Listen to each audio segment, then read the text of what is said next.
अस्सलाम वालेकुम प्यारे बच्चों।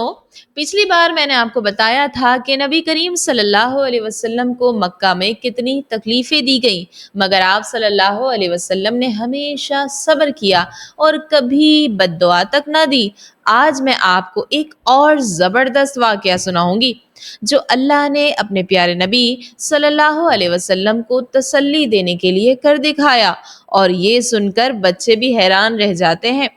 आइए आज वो वाकया सुनते हैं।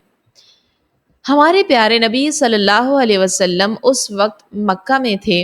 कुफार की तरफ से तकलीफ़ें बहुत बढ़ चुकी थीं। अल्लाह ने अपने महबूब सल्लल्लाहु अलैहि वसल्लम को खुश करने के लिए एक रात का ख़ास सफ़र अता फरमाया।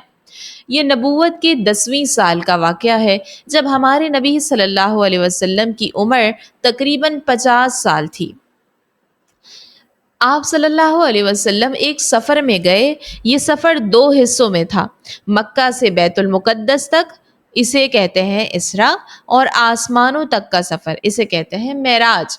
ये सफ़र एक ख़ास सवारी पर हुआ जिसका नाम था बुराक। आप बुराक पर सवार हुए। बुराक सफ़ेद रंग का था, गधे से बड़ा था और घोड़े से छोटा था। इतना तेज़ कि जितना नज़र जाए उतनी देर में ये पहुंच जाता था। रात के वक्त हज़रत जिब्राईल अलैहिस्सलाम आसमान से आए और कहा, या रसूलल्लाह सल्लल्लाहु अलैहि वसल्लम आइए, अल्लाह आप सल्लल्लाहु अलैहि वसल्लम को बुलाता है। नबी करीम सल्लल्लाहु अलैहि वसल्लम बुराक पर सवार हुए। थोड़ी देर में बैतुल मुक़द्दस यानी मस्जिद अक्सा पहुंचे। वहाँ बहुत सारे अंबिया जमा थे और हमारे नबी सल्लल्लाहु अलैहि वसल्लम ने सबकी इमामत की, यानी नमाज पढ़ाई। क्या शानदार इज्जत मिली। इसके बाद हज़रत जिब्राईल अलैहिस्सलाम नबी करीम सल्लल्लाहु अलैहि वसल्लम को आसमानों की तरफ ले गए। सोचिए, आसमानों की सैर। आसमान पे गए हमारे नबी सल्लल्लाहु अलैहि वसल्लम।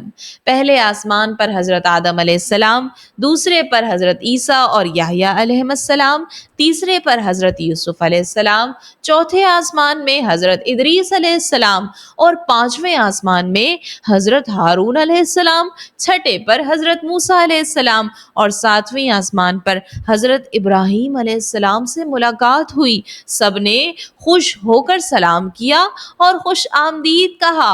आखिर में नबी करीम सल्लल्लाहु अलैहि वसल्लम पहुंचे सिदरतुल मुंतहा पर, जहां जिब्राईल अलैहिस्सलाम भी आगे नहीं जा सकते थे।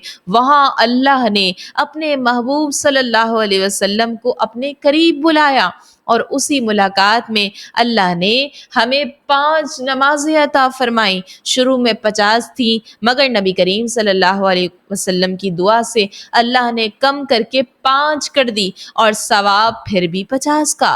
कितना प्यार है ना अल्लाह का। और क्या क्या देखा हमारे नबी करीम सल्लल्लाहु अलैहि वसल्लम ने।